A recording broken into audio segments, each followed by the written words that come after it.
Thank you for joining me. Not too long ago, we dug out the first two issues of the Heroes Reborn, Jim Lee Fantastic Four, and they sucked. They sucked in terms of capturing an exciting adventure superhero story that just was like taking a classic concept and putting a new spin on it that made it exciting and fun. Like it missed the target in every way possible. They failed in every way possible in terms of story being engaging and interesting. Jim Lee's art is always worth the price of admission, at least to some degree, because it's Jim Lee. I did spend a bunch of time talking about how much Jim Lee's artwork, what it's meant to me growing up as a kid, and the work that he did on the X-Men stuff. And then, of course, I followed him to Image, and it's just the magic went away at some point, and I don't know why. I've seen people say that Jim Lee's lazy and he doesn't put in the effort. And I'm like, no, that's not true at all. He's not lazy. He puts in the effort. It's on the pages. If you look at Fantastic Four #1 that he drew, there's full backgrounds everywhere, detailed buildings, vehicles, regular humans, superheroes. Like, the work's there. I'll never accept the idea that Jim Lee is lazy. It's just that his work has never been able to capture the same vibe during the heydays of his rise to prominence.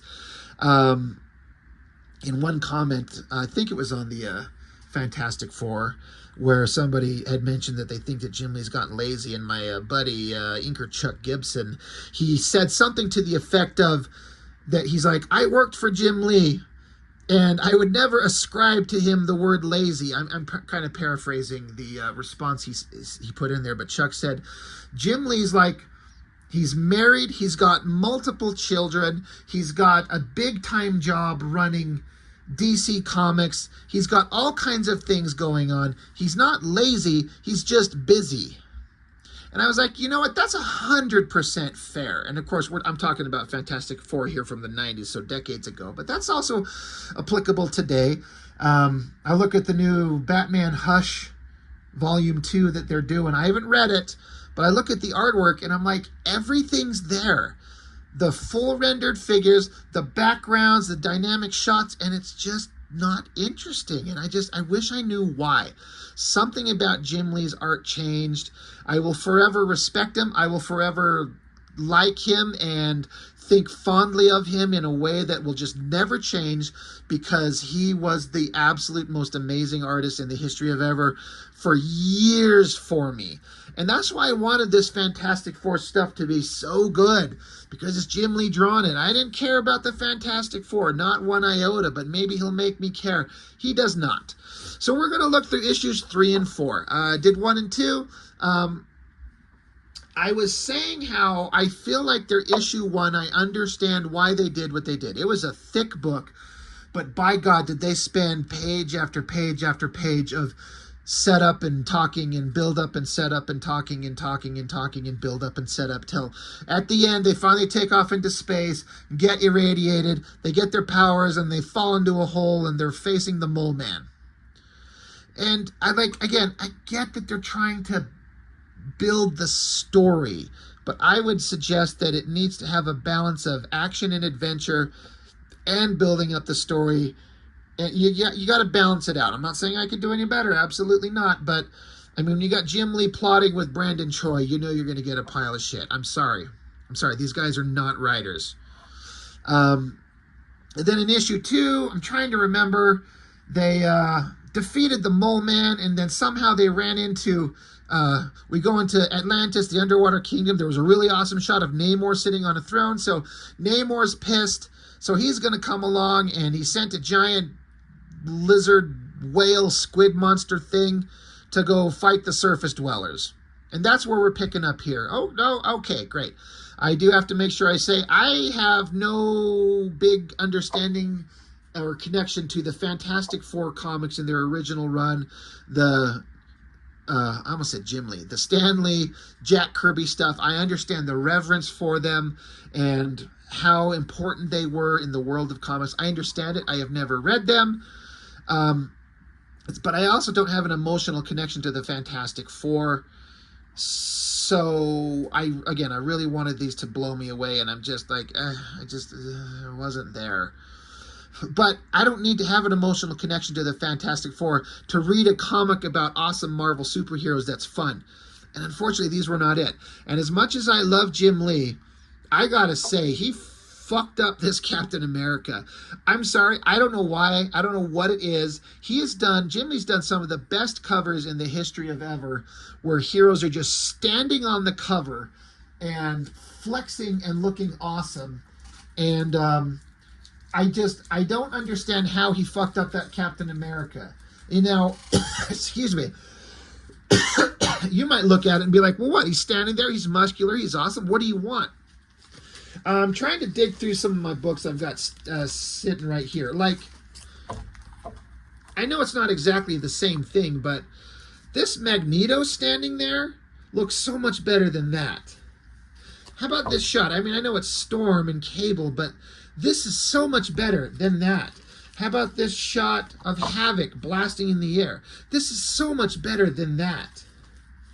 How about that Wolverine and Psylocke? How about the Gambit and Wolverine fighting? How about the Wolverine and Mandarin fighting? What else do I got? I got piles of comics I just can't wait to get to. But, you know, again, I understand. This is all personal preference. And all of this stuff from this X-Men era is better than this. But why? What's the difference? Jim Lee has not gotten worse at anatomy. He hasn't regressed like certain other artists by the name of Rob Liefeld as he's gotten older. It just looks weird. His shape of everything. You might be like, Rob, that's not that big a deal. Maybe you aren't seeing what I'm seeing. I'm sorry. It's just not a great picture of Captain America. I just don't think it works. And then Thor's fine, Thing's fine, Namor's fine. Who am I to tell Jim Lee what he could have done better? Like, I'm a fucking nobody, but it didn't work. And that Captain America dead center, I'm like, Jim Lee, you've done better than that. So we flip it open. All right, we're getting the Avengers involved in Fantastic Four. We got Thor flying around, Statue of Liberty, classic weird Jim Lee spaceship technology. Just a bunch of weird curved shapes. I never liked his vehicles and his ships like this specifically. I don't hate him or anything, but I do have to give him credit. It looks very specifically and distinctively Jim Lee. This is just the kind of shit that he draws. And by God, imagine being another artist and like you have to pick up the next issue and you're like, the Avengers flew down in this Quinjet, and so you have to get this comic out and look at that fucking drawing and draw that ship again from different angles. I'd be so pissed. I'm like, Jim Lee, fuck you. And what the hell? I'd be so mad to have to reproduce that thing. But that's why I'm not a professional comic artist. Thor in that stupid Liefeld redesign. I mean, the changes are minor, and I guess why would I be pissed off like when the changes are so minor? Like, they lose the big red cape, which I feel like is a defining style that Thor has to have. The rest of it's fine, whatever. The Avengers are coming down. Captain America's getting his shield on. He's talking about how he's proud to serve alongside America's fighting men and women. Great. There's that goddamn ship from the background. God, I thought that was it's Thor spinning his hammer there. But yeah, so Namor, he unleashed giant lizard monster from the sea to stomp through the city. It's kaiju world. We need Gypsy Danger. Get him out here. He'll stomp him. That'd be badass. I also feel like Jim Lee, I feel like he has to be making a specific conscious effort to not do the Image Comics, like, I'm going to have a page and have a big, awesome, badass anchor image on the page, on every page. I feel like he's making an effort to do more panels, smaller panels, and just basic storytelling. Like, I guess you could say that Captain America is the anchor image there, and Thor there, I guess. But I don't know. I see this shot of Thor up here in the front corner, and I think it's like the drawing's kind of interesting. I think it's just a weird choice to have him throwing the hammer out of the page off into the corner. I feel like Thor should be moved up higher and throwing the hammer down, because that would lead you down into the page as it slams into whatever this fucking monster is.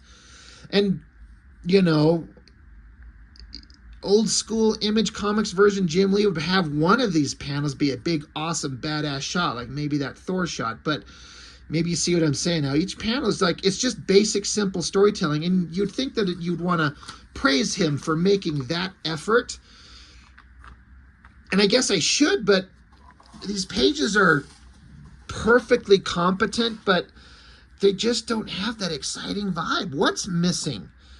I don't get it.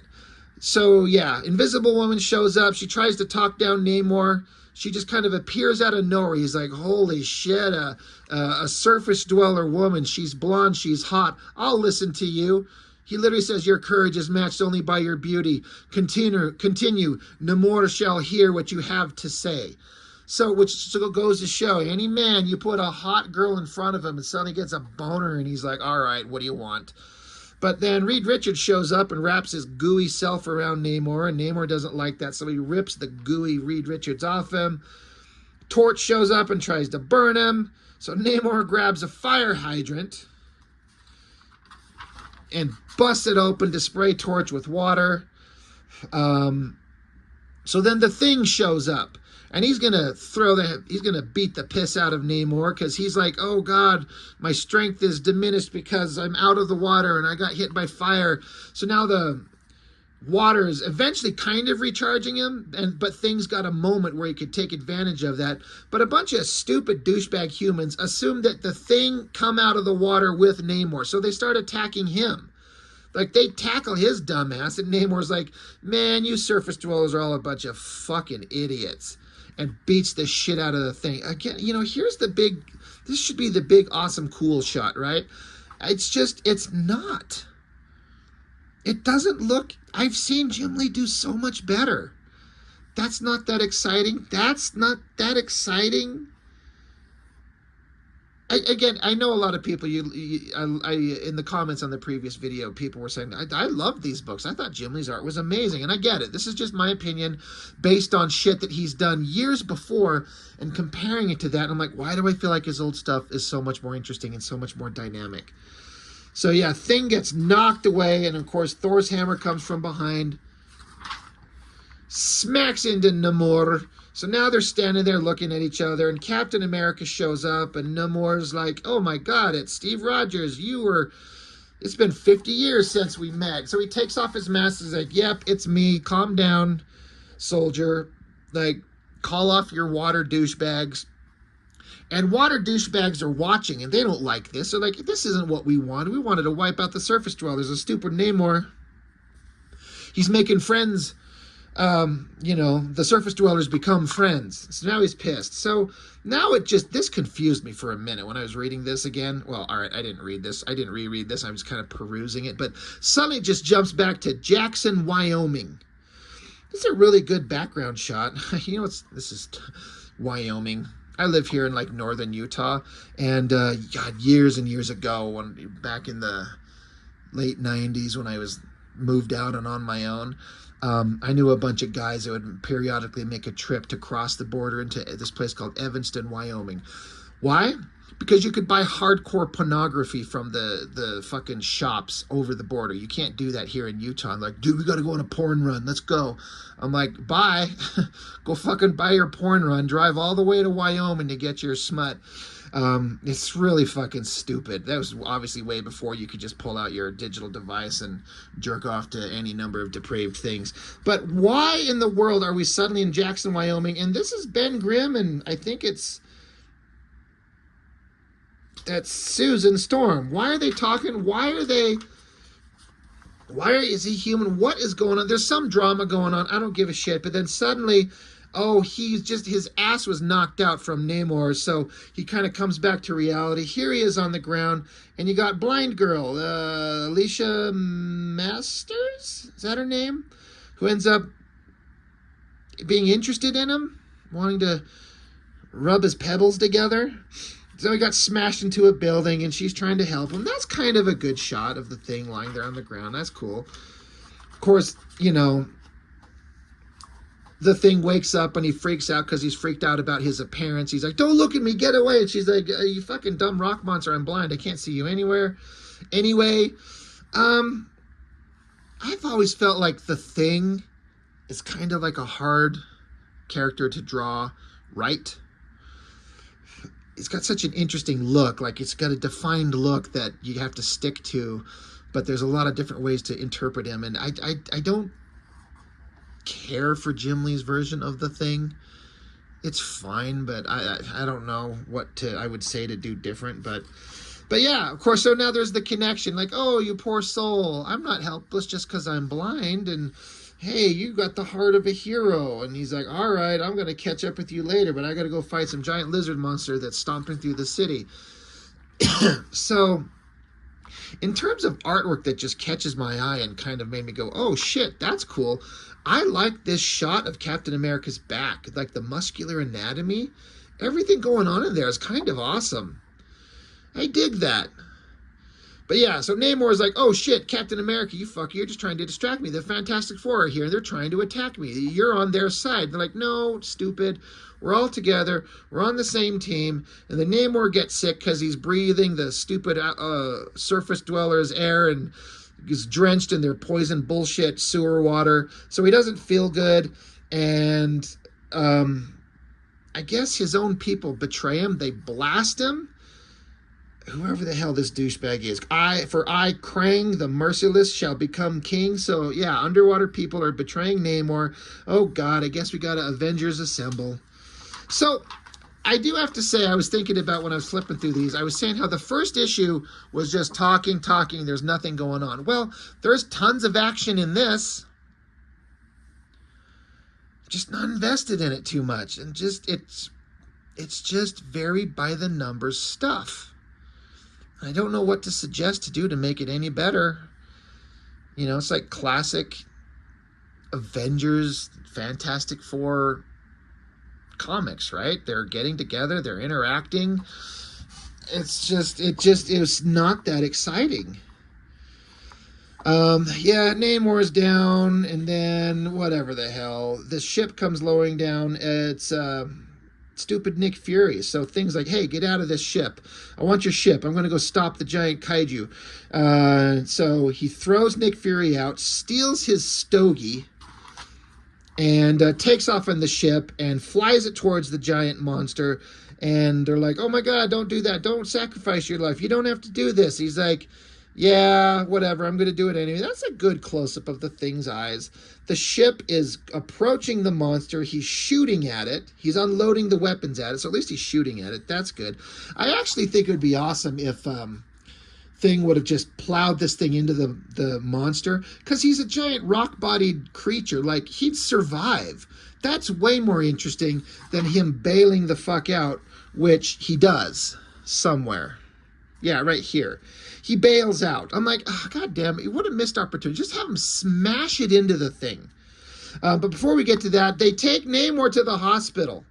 They admit him to the hospital, start checking him out, and then he wakes up and he starts choking him out. Oh my God, these guys. So, yeah, the Thing, he's flying the ship. The giant monster opens its mouth. And so, you know, Ben Grimm flies it into the monster to shove it down his gullet, but he bails out. I gotta tell you, I wish that they would have done here what Eric Larson did in The Savage Dragon. They're one of the best issues that Eric Larson's ever done. Dragon is fighting alongside Hellboy, and some giant underwater monster comes up because a sea of underwater Atlantean creatures attack the surface world, and they send a big giant monster like this. It was obviously a riff on the Atlantis and the Namor and all that bullshit. But in Eric Larson's comic, both Dragon and Hellboy get swallowed down the throat of the monster, and so they have to make their way through his intestines, fight a bunch of zombie monsters in the gut. And then while they're doing that, the American Air Force comes along and unloads missiles and bullets into the monster, kills it, and it drops dead in the water with half its body sticking out of the water. But again, Hellboy and Dragon are still inside it. How do they escape? They travel through his intestines and literally, I'm not joking, crawl out the monster's asshole. And Dragon's like, I hope no one's recording this. It's one of the funniest things I've ever seen. It's like Eric Larson taking a existing concept and putting a spin on it that makes you go, you know what? It's a way out.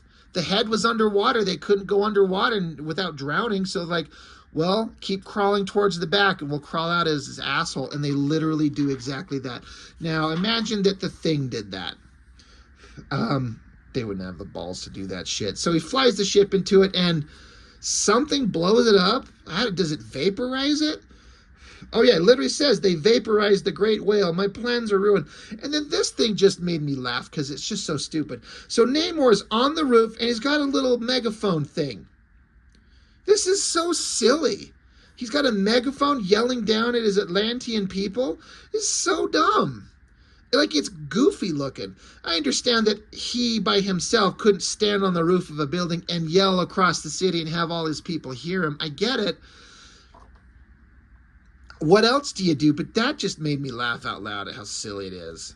And they're like, oh, Namor, your own people tried to betray you. This is all a misunderstanding. I salute you, Captain America, and kiss your hand, hot blonde surface dweller. And off they go, and Nick Fury is like, what? Okay. Anyway, again, it's just... I wasn't into it. I wish I was. It's just these Jim Lee books. I wanted them to be so good. And again, it's all there. I feel like they're trying. As much as I don't like Jim Lee and Brandon Choi's writing, I feel like they were trying. They were giving it their best, but by God, does it just not work. Will Black Panther work? I would say no. It's kind of a fine picture of Black Panther, the Fantastic Four grouped around him. God, I don't know why it crossed my mind that they should have had Mike Mignola draw these Fantastic Four books. I know the point was to have Jim Lee come back to Marvel and get him out of bankruptcy, and it wouldn't have been a fraction of the sales if Mike Mignola drew this shit. But my God, would have been 1,000 times better even with this crappy story. Hey, we're in Zamunda. Or wait, no, this is Wakanda. Some guy gets killed by a lizard monster. Oh, wait, we're back with the Fantastic Four, and Johnny Storm, he's getting mobbed by a bunch of hot girls that want to take advantage of him because he's a super celebrity. Oh, his nails, I get some girls have those creepy long-ass nails, but it looks weird. So, yeah, they're leaning into the, hey, we're celebrities. All right, that's fine, sure. He takes off. He's on fire. This girl's like, oh, my God, whoa, check out his bod. Come back, please. Ugh. Some mysterious guy is trying to track down the Fantastic Four. Now, Ben Grimm is literally being driven around in a van by whoever the hell this guy is, Richie. I don't know who he is. But he's literally searching for blind Alicia Masters because she said, hey, come find me. And he's like, this girl showed interest in me. I should find her. Then he thinks he sees her. He's like, stop the car, stop. And he's like, I can't open the door with my fat fucking fingers. Fuck it, I gotta get out of the car. Boom, double page spread as he rips his way through a car. He's like, I've been looking for Alicia for over 2 weeks now. I ain't gonna blow it just because of some stupid door handle. He's like, Alicia, it's me, it's Ben. I guess that's kind of a good shot. He's got a goofy look on his face. The ironic thing is whoever this girl is, it's not Alicia Masters. But you know what? She's into him. She's like, wait a minute, you're one of the Fantastic Four. You're the one they called the Thing. He's like, I'm sorry, I didn't mean to scare you. I thought you were somebody else. She says, it's okay. My place is just around the corner from here. Can I offer you a drink? Maybe you could come over and tell me why they call you the Thing. Dude, she wants to play with his marbles. She wants to gargle his marbles. Go with her, dude. Why not? Live up the celebrity life. I just want to jump out of a car and have some hot girl say, hey, come over to my place and fuck me stupid. That never happens to me. Probably wasting a lot of energy wishing for shit that'll never happen. But she's literally like, well, if you'd like, I could still give you my number. Maybe we could get together later in the week or something. He's like, no, I can't. I've got this thing to do then. Isn't that right, Richie? And he's like, hey, wait, look, there's a Fantastic Four, flare symbol in the sky. He's like, oh, thank Christ, I can get away from this. And she's like, well, goodbye if you change your mind. He's like, damn. But these are wholesome comics made for kids. Johnny Storm comes landing down. Sue Storm's here with like Jim Lee weird technology on her face, including a soup ladle hanging from her ear. They're checking out, I don't know what the fuck. Something's going on. Reed Richards is doing some sciencey stuff. Guess what? We need to go to this place called Zamunda. Sorry, Wakanda. So they hop in a jet. I think it's only Reed and Sue. They leave the thing and stupid Johnny's torch storm home. And so again, you look at this goddamn Jim Lee flying jet technology. Yes, it looks good, but can you imagine being a secondary artist having to draw that fucking thing? I'd be pissed as hell. But they're flying along and they get kind of caught up with some flying Wakanda fighters, and they're like, hey, we're going to shoot your ass down. Like, hey, we're here to meet up with the leader of your awesome place. Can we please meet, what's his name? T'Challa. Fucking something else is going on with Thing and Torch back at their place. Somebody, who cares? But yeah, they're like, hey, we're here. We're looking for a thing. Something weird's going on. He's like, all right, well, in that case, I'm going to go as a Black Panther. We're going to sneak around and find out whatever this mysterious thing is that we're trying to track down. That sounds awesome. Let's go. So now we get to meet the Black Panther. And, that's... The reproduction of the coloring on this, I don't think helps. It probably looked really good on a computer screen, but it didn't reproduce very well here. The drawing's kind of cool. I know it's a classic design to have the big collar behind his neck and the little short cape, but I never cared for that thing too much. But it's okay, and whatever. They're out searching around, looking for whatever. There's a little... See, I actually thought this shot right here, that this was like a giant-ass, like, T-Rex lizard monster thing coming to eat them. But it turns out it's just a little lizard thing that Reed Richards zipped his stretchy hand over here and picked it up. It's the size of a cat. But the perspective on this fucking thing, like, I thought this was a giant Tyrannosaurus Rex thing coming to eat these secondary shadowy figures here. It confused the hell out of me. I mean, I gotta say, I feel like there's a big goof up. You need to have this creature overlapping the physical forms of Reed, the secondary characters, his hand or something like that. The way it's drawn, it does not work. It looks like a giant monster in the background when it's actually just a little cat thing. But then from out of nowhere, they get attacked by something sneaky in the background. You don't ever see what it is. Some lizard monster cuts that guy up, and I guess they drop a grenade and it goes off. So Sue puts up an invisible force field and they're knocked out for a minute, and then so they wake up eventually and they go searching, and there's an airplane down there with a bunch of criminal bad guys doing some criminal bad guy shit. This is another thing I thought was weird. Black Panther's right here, and then this bomb goes off and he's just gone. But then in this bottom panel, you got Reed, you got Sue, and then there's clearly the Black Panther silhouette. So I'm like, well, he's right there with them. What is going on? But then you get flipped over here and they're like, oh my God, it's Wyatt, it's Wingfoot, whatever. But then suddenly Black Panther shows up and puts his hands around their mouths. She's like, fear not, it is I, the Black Panther. They're like, you're alive. He's like, I managed to jump clear of the blast. And they're like, oh shit. Okay, so they didn't even know he was there. This is supposed to be T'Challa sneaking behind them, and they don't know he's there. It's not very clear storytelling. But all right, I like that Black Panther is instantly on their side, though. There's no, we met, and there's a misunderstanding of intent, and so now we need to fight. He's like, they're just instantly friends and working together. That is something that I will actually give him full credit for. They bust into the airplane, and then they get zapped. And they're like, hey, we caught Reed and Sue, and we got Black Panther as well. So they take off. They get dropped off somewhere. There's literally a chicken, and it says cock-a-doodle-doo.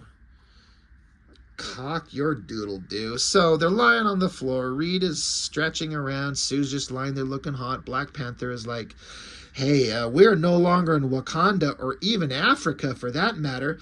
And they hear a voice from off screen. It says, as one ruler to another, I shall enlighten you with the answers you seek, T'Challa of Wakanda. That voice, despite its electronic distortion, I'd recognize it anywhere. Well, who else could it be? We're in issue 4 of Fantastic Four. It's got to be Doctor Doom. And I will say, this image of Doctor Doom by Jim Lee is pretty awesome. I think that looks really good.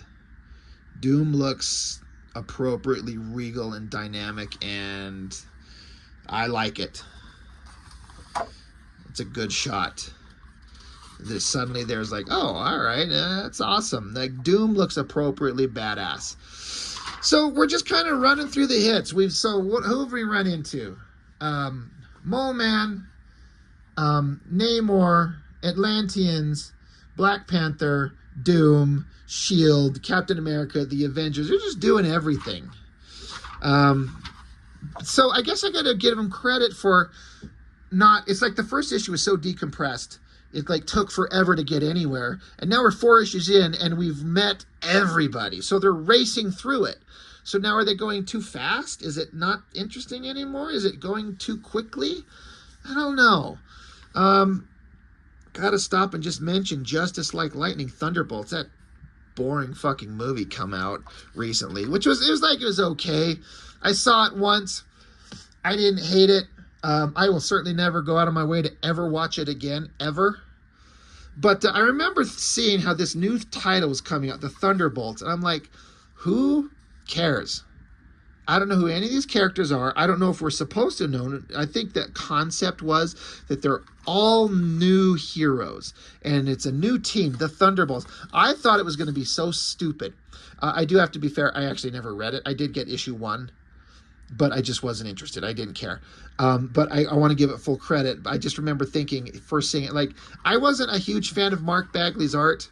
I've certainly come around on that, and I love how they're showing all this... this display of his black and white work. It looks really good. I thought the designs were kind of dumb. This mask on this guy, I didn't get it. I'm like, with the X-Men out there being badasses and the Avengers and the Justice League, who the fuck are the Thunderbolts? The Thunderbolts, the stupidest name for a superhero team. And why do we have a whole new team of whoever the fuck they are? Why would anybody care?